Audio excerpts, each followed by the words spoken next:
सुप्रभात बच्चों, मेरा नाम मनीषा मेहता है। आज हम 9वीं कक्षा का पाठ प्रेमचंद के फटे जूते पढ़ेंगे, जिसके लेखक हैं हरिशंकर परसाई। बेटा, हरिशंकर परसाई जो थे वो हिंदी के एक व्यंग्य लेखक हैं और उन्होंने इस निबंध में भी प्रेमचंद जी के व्यक्तित्व की सादगी के साथ साथ उनके मन की जो सामाजिक विवेचना की है, अंतर्वेदी जो सामाजिक विवेचना है, उसका वर्णन किया है। तो चलिए पढ़ते हैं पाठ प्रेमचंद के फटे जूते। प्रेमचंद का एक चित्र मेरे सामने है। पत्नी के साथ फोटो खिंचा रहे हैं। सिर पर किसी मोटे कपड़े की टोपी, कुर्ता और धोती पहने हैं। कनपटी चिपटी है, कनपटी कानों के पास का हिस्सा। गालों की हड्डियां चिपक गई हैं। अब यहाँ बेटा उन्होंने जो जूते पहने हैं उसके जो बंद हैं उनकी भी बात की जा रही है, पर घनी मूछें चेहरे को भरा भरा बतलाती हैं। ये बताया जा रहा है कि एक चित्र जो है लेखक के सामने लगा हुआ है, जिसमें वो और उनकी पत्नी बैठे हुए हैं। सिर पर एक जो है टोपी पहनी हुई है, कुर्ता धोती है, कनपटी पतली सी चिपकी हुई है, लेकिन जो मूछें हैं वो बहुत ज्यादा हैं। पाँव में कैनवस के जूते हैं जिनके बंद बेतरतीब बंधे हैं। बंद कहते हैं लेसिस को, तंगों को। लापरवाही से उपयोग करने पर बंद के सिरों पर की लोहे की पतरी निकल जाती है। अगर आप बेढंगे ढंग से अपने जो तस्मे हैं उनका प्रयोग करते हैं तो उनके आगे की जो पतली सी लोहे की पतरी होती है वो खराब हो जाती है और छेदों में बंद डालने में परेशानी होती है। तब बंद कैसे भी कस लिए जाते हैं, जैसे कि यह चित्र में दिखाया जा रहा है कि उन्होंने भी ऐसे ही अपने जो तस्मे थे उन्हें बेतरतीब बेढंगे ढंग से बांध लिया था। दाहिने पांव का जूता ठीक है, मगर बाएं जूते में बड़ा छेद हो गया है जिसमें से उंगली बाहर निकल आई है। मेरी दृष्टि इस जूते पर अटक गई है। सोचता हूँ फोटो खिंचाने की अगर यह पोशाक है तो पहनने की कैसी होगी। नहीं, इस आदमी की अलग अलग पोशाकें नहीं होंगी। इसमें पोशाकें बदलने का गुण नहीं है। यह जैसा है वैसा ही फोटो में खिंच जाता है।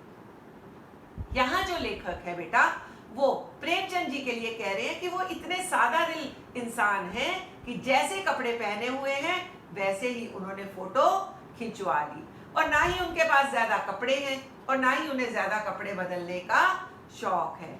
जैसे हैं वैसे ही फोटो में दिख रहे हैं। और यहाँ जो बात की जा रही है, उनके दाहिने पैर का जो जूता है वो बिल्कुल ठीक है, लेकिन जो बाएं पैर का जूता है उसमें एक बहुत बड़ा छेद दिखाई दे रहा है और उस छेद में से उनकी उंगली भी बाहर निकल आई है।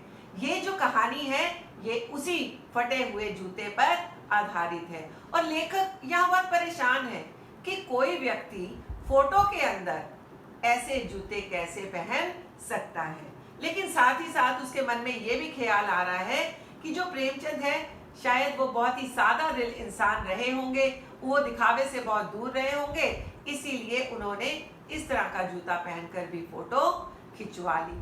और फिर यहाँ जो कैनवस के जूते कहे गए हैं वो जो आप सफेद रंग के स्कूल में जूते पहनते हैं उनके लिए प्रयोग किया गया है।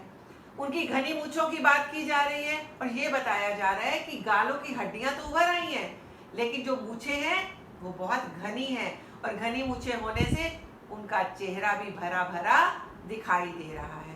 और प्रेमचंद का एक चित्र देखकर ये सारी बातें लेखक के मन के अंदर कल्पना के रूप में आती जा रही हैं। अब उसे सिर्फ एक प्रेमचंद की फोटो देखी जो कि उनकी पत्नी के साथ थी, और ये सारी बातें कि कैसे कपड़े पहने हैं, कैसे जूते पहने हैं और ये व्यक्ति कैसा होगा, इसके अंदर कौन से गुण होंगे, उनके बारे में लेखक बताता जा रहा है।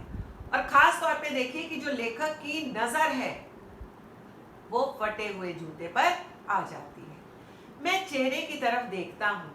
क्या तुम्हें मालूम है मेरे साहित्यिक पुरखे कि तुम्हारा जूता फट गया है। साहित्यिक पुरखे, पुरखे कहते हैं हमारे पूर्वज लोगों को, और साहित्य मतलब साहित्य, क्योंकि प्रेमचंद लेखक थे। अब यहाँ पर जो हरिशंकर परसाई हैं वो अपने ही मन से प्रश्न पूछ रहे हैं प्रेमचंद से कि क्या तुम्हें पता है तुम्हारा जूता फटा हुआ है और उंगली बाहर दिख रही है। क्या तुम्हें इसका जरा भी एहसास है, जरा लज्जा, संकोच या झेप नहीं है। अब लेखक क्या कह रहा है कि क्या तुम्हें पता है तुमने फोटो में फटा हुआ जूता पहना है, और क्या इस बात से तुम्हें कोई भी शर्म आ रही है या नहीं? क्या तुम इतना भी नहीं जानते कि धोती को थोड़ा नीचे खींच लेने से उंगली ढक सकती है, मगर फिर भी तुम्हारे चेहरे पर बहुत बेपरवाही, बड़ा विश्वास है। अब लेखक कह रहा है कि अगर धोती थोड़ी नीचे खींच लेते तो ये फटा हुआ जूता ढक जाता, लेकिन तुम तो बड़े विश्वास से और दुनिया की परवाह किए बिना ही फोटो खिंचवा रहे हो। फोटोग्राफर ने जब रेडी प्लीज कहा होगा, तब परंपरा के अनुसार तुमने मुस्कान लाने की कोशिश की होगी और दर्द के गहरे सागर में डूब गए होगे। अब यहाँ पर लेखक कह रहा है कि हो सकता है फोटोग्राफर ने उनसे रेडी प्लीज कहा भी हो और इन्होंने मुस्कुराने की कोशिश भी की हो, और शायद मानो मुस्कान किसी कुएं में पड़ी हुई थी जिसे धीरे धीरे ऊपर लाने में अभी लाना ही चाहते थे, उससे पहले ही बीच में ही क्लिक करके फोटोग्राफर ने थैंक यू कह दिया होगा। विचित्र है यह अधूरी मुस्कान। यह मुस्कान नहीं, इसमें उपहास है, इसमें व्यंग्य है। उपहास का अर्थ है मजाक उड़ाना। अब यहाँ पर प्रेमचंद की उस हंसी को लेखक व्यंग्य का रूप दे रहा है, उपहास का रूप दे रहा है कि यहाँ पर मानो प्रेमचंद अपने चित्र के लिए नहीं हंस रहे, वो दुनिया पर हंसते जा रहे हैं। वो तो दुनिया का मजाक उड़ा रहे हैं क्योंकि उन्हें अपनी कोई भी परवाह नहीं है। और यहाँ पर जो लेखक है वो ये भी बताना चाहता है कि आज एक इतने बड़े लेखक की समाज के अंदर क्या जगह रह गई है कि उसके पास एक अच्छे जूते खरीदने के लिए भी पैसे नहीं है। ये जो है ये व्यंग्य है हमारे समाज पर। क्यों? क्योंकि अगर उसके पास जूतों के पैसे नहीं तो वो जीवन का निर्वाह कैसे करता होगा। और यहाँ उन लोगों पर भी तंज कसा गया है जो सिर्फ बाहरी दिखावे में, ऊपरी दिखावे में विश्वास करते हैं और कृत्रिम जीवन जीते हैं, दिखावे का जीवन जीते हैं। लेकिन प्रेमचंद ऐसे व्यक्ति नहीं थे। क्यों? क्योंकि वो जैसे थे वैसे ही दिखना पसंद करते थे। और यहाँ जो कहानी है फिर से बताना चाहती हूँ कि ये उसी जूते के बारे में है जो फटा हुआ जूता उन्होंने अपनी फोटो में पहना हुआ है। अब लेखक मन ही मन उन्हें बता रहा है कि अगर जूता फटा था तो आप अपनी धोती नीचे भी कर सकते थे, लेकिन तुम्हें इसकी परवाह नहीं थी। तुम तो एक बेपरवाह इंसान थे, जैसे थे वैसे ही फोटो में खींच गए। और तुमने अपने जीवन में फोटो को कोई महत्व भी नहीं दिया कि जैसा हूं वैसा ही ठीक हूं। वास्तविकता से ही आप अपना जीवन जीना चाहते थे और जैसे आप थे वैसे ही लोगों को दिखाई देना चाहते थे। और ये जो भाग्य की विडंबना है ये हरिशंकर परसाई को बहुत दर्द दे रही है और इसी दर्द को उन्होंने इस कहानी में लोगों के सामने लाने की कोशिश की है। और यहाँ ये भी कहा कि धीरे धीरे आपने मुस्काने की कोशिश जो की वो फोटो पहले ही खिंच गई और मुस्कान तो मानो कुएं में ही रह गई। यह कैसा आदमी है जो खुद तो फटे जूते पहने फोटो खिंचा रहा है पर किसी पर हंस भी रहा है। अभी प्रेमचंद को कहा जा रहा है कि खुद तो जूते फटे हुए पर फोटो में दूसरों पर हंस रहे हो। फोटो ही खिंचाना था तो ठीक जूते पहन लेते या ना खिंचाते। फोटो ना खिंचाने से क्या बिगड़ता था। अब हरिशंकर जी सोच रहे हैं कि प्रेमचंद ने फोटो क्यों खिंचवाई। अगर जूते ठीक नहीं थे तो फोटो ना खिंचवाते और फोटो ना खिंचवाने से ऐसा क्या बिगड़ जाता। शायद पत्नी का आग्रह रहा होगा, आग्रह जिद, और तुम अच्छा चल भाई कहकर बैठ गए होगे। मगर यह कितनी बड़ी ट्रेजेडी है। ट्रेजेडी, दुख की बात कि आदमी के पास फोटो खिंचाने को भी जूता ना हो। मैं तुम्हारी यह फोटो देखते देखते तुम्हारे कलेश दुख को अपने भीतर महसूस करके जैसे रो पड़ना चाहता हूँ, मगर तुम्हारी आंखों का यह तीखा दर्द भरा व्यंग्य मुझे एकदम रोक लेता है। अब यहाँ पर जो लेखक है वो कह रहे हैं कि हो सकता है पत्नी ने ही जिद की हो और प्रेमचंद जी ने भी कहा हो कि चलो ठीक है, और ये कहकर बैठ गए हो। और ये कितनी दुख की बात है कि एक व्यक्ति के पास फोटो खिंचाने के लिए भी जूते ना हो। अब यहाँ पर जो लेखक है वो प्रेमचंद के उस दुख को अपने अंदर महसूस कर रहा है। तुम फोटो का महत्व नहीं समझते, समझते होते तो किसी से फोटो खिंचाने के लिए जूते मांग लेते। लोग तो मांगे के कोट से वर दिखाई करते हैं।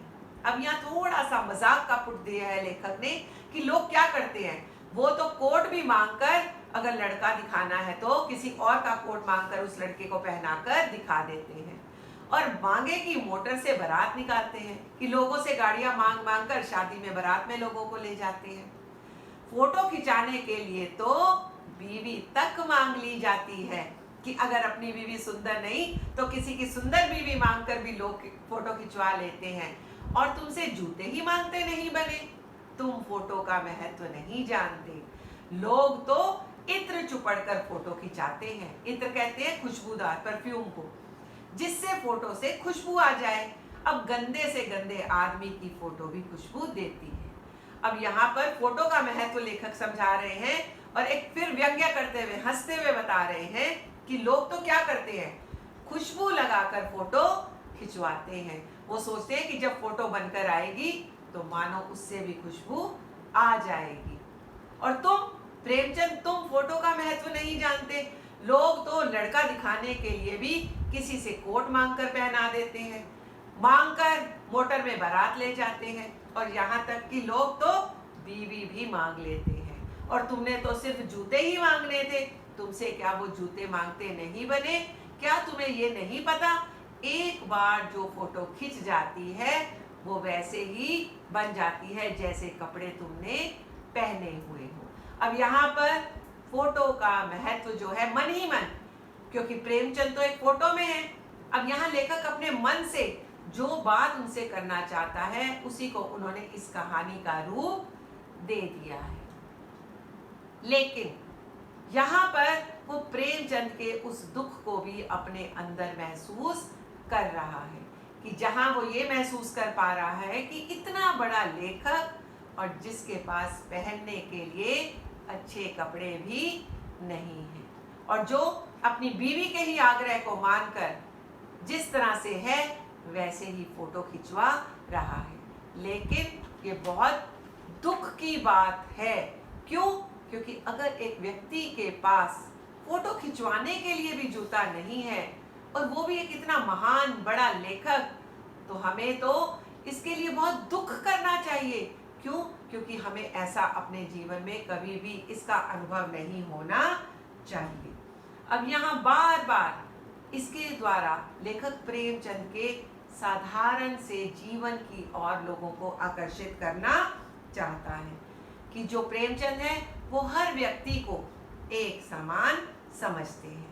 अब जो फटा हुआ जूता है उससे उनकी उंगली भी बाहर दिख रही है, और शुरू में ये भी बताया गया कि उन्होंने जो तस्मे हैं वो भी बड़े बेढंगे ढंग से बांधे हुए हैं, और बार बार लेखक की नजर उसी फटे हुए जूते से जो उनकी झांक रही उंगली है उसकी ओर जा रही है।